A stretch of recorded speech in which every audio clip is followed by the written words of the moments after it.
O ngayon, pag sinabi nyo walang pambato, ang ano, paano pala kung mag-unite ang liberal at saka ang administration?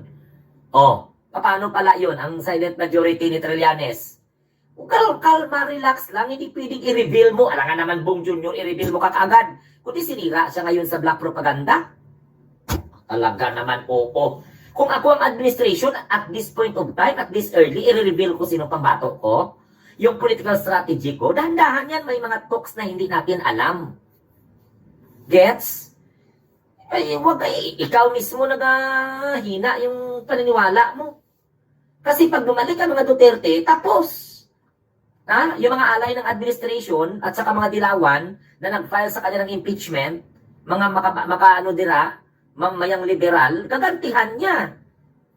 Eh ngayon kung ako halimbawa, ipakita ko talaga na magkaroon kami ng alyansa.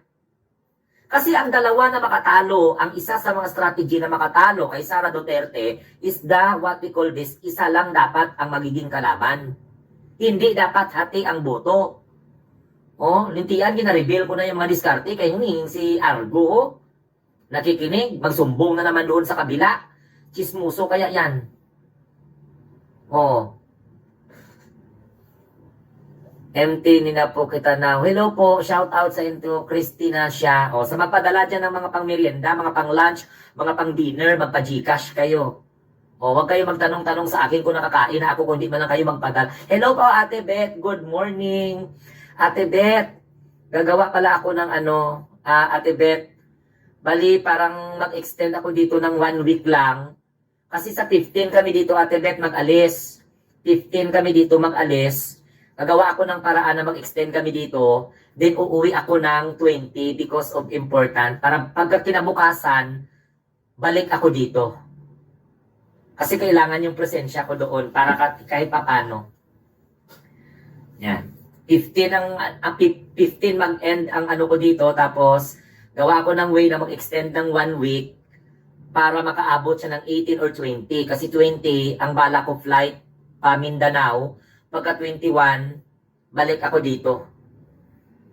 So baka yung promise ko sa iyo kung ano tawag nito, maano na, makaya-kaya.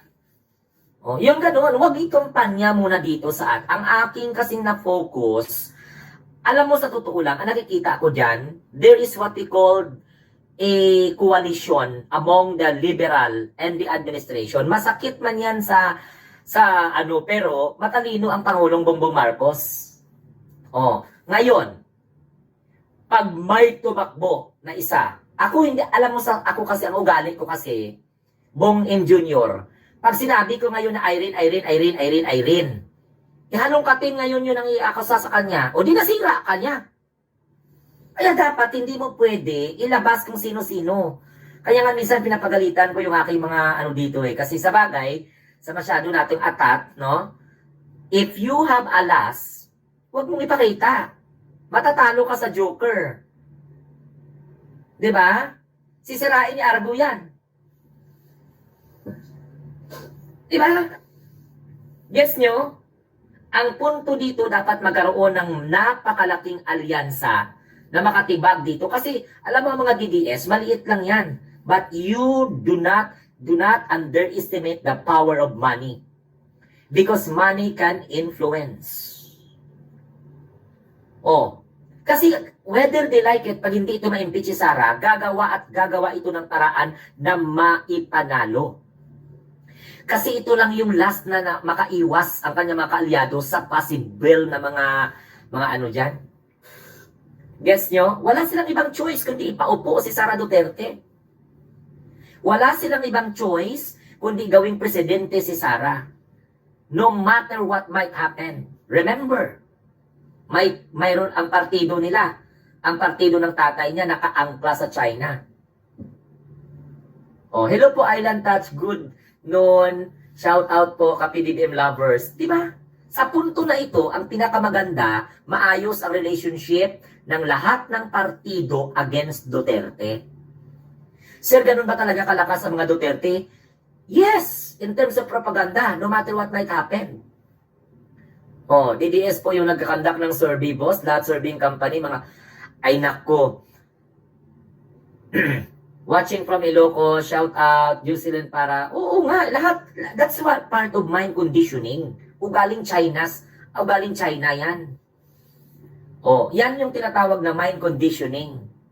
Those are commission. Oh. Ako real talk lang ako dito ha. Real talk lang ako dito.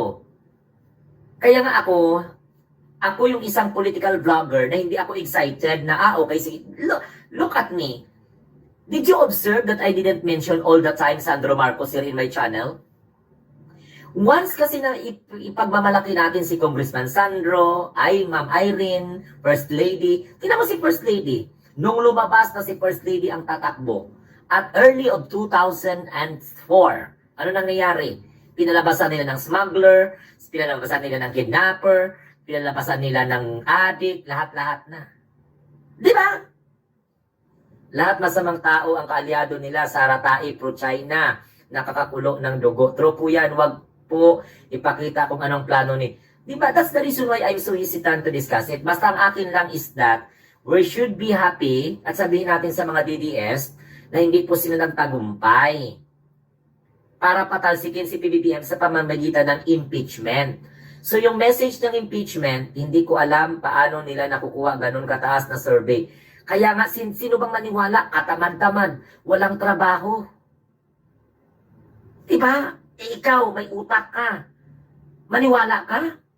Wala bang problema kung maniwala ka? Wala bang problema kung hindi? Pero mas better na huwag kang maniwala. Kasi pag maniwala ka, naku, Diyos ko, ihina ang paniniwala mo dito kay PBBM at sa gobyerno. Eh, ang loyalista kasi, hindi pwedeng matinag sa mga ganyang klaseng mga manipulation. That's one of manipulation. Manipulative man na. Eh, ikaw, you know already how to evaluate the performance of public officials. Mataas pa ba talaga yung performance rating niya na lustay lang ng lustay, at tasyal lang ng tasyal? Ano kayo, hindi kayo nag-iisip ng gumagamit ng mga utak ninyo na paniwalaan nyo yung ganan? I'm a research teacher. I'm very sorry, masakit naman sa panunod, pero bobo at tanga lang maniniwala dyan. That's why I'm not bothered with such kind of survey result.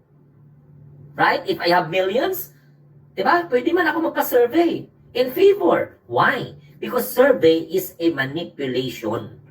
Okay? That is a tool to manipulate public's opinion.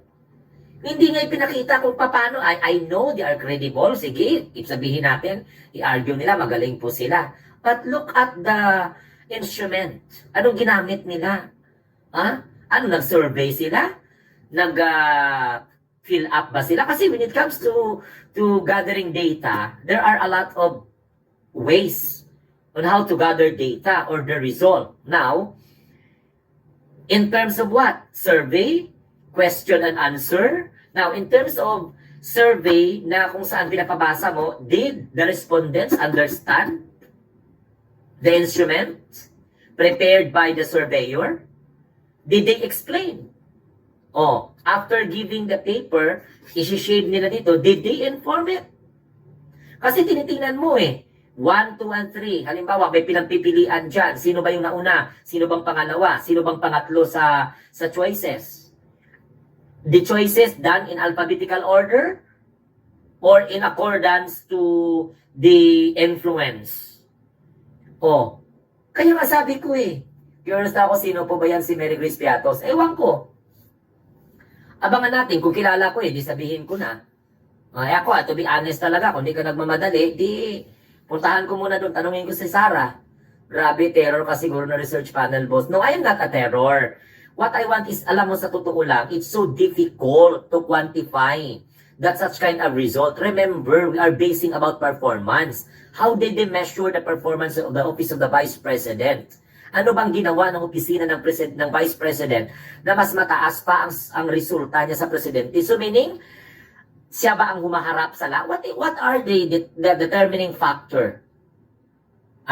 For that survey na makakuha ng result na mas mataas pang performance ni Sara kumpara sa presidente, na samantalang ang presidente visible, samantalang ang vice president mas malaki pa yung time niya sa kanyang pagpupunta doon sa ibang bansa at paninira at balik-balik doon sa tatay niyang nakakulong. Ay, Ginoo ko, Santissima. Huwag mo akong mahuy-huy dito kay naman mabungkam ang mga salakangan niyo karon. huy, kamo kabastos ka mo. Oh, di ba? Huwag kayo mag-huy dito, kung magpasok ka, ano ka. Kaya nga nabubwisit ako sa mga animal na mga ganito. Huwag kayong do not huy ni.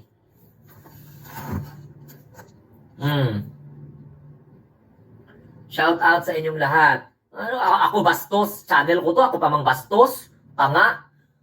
Ang may-ari ng bahay, hindi po bastos yan. Dahil ugali po ng mga Pilipino, ang hospitable. Intindihan nyo? Now, when it comes to research, there are two kinds of research, the qualitative and quantitative. Oh, Sir Glenn, ano ginagamit nila sa survey? I do not know kung qualitative ba yan o quantitative yan. Depende. Magkailangan ba tayo mag-particular dyan? Kung yes or no lang naman? O multiple choice? Oh, quantitative yan. Kasi titingnan nila by percentage.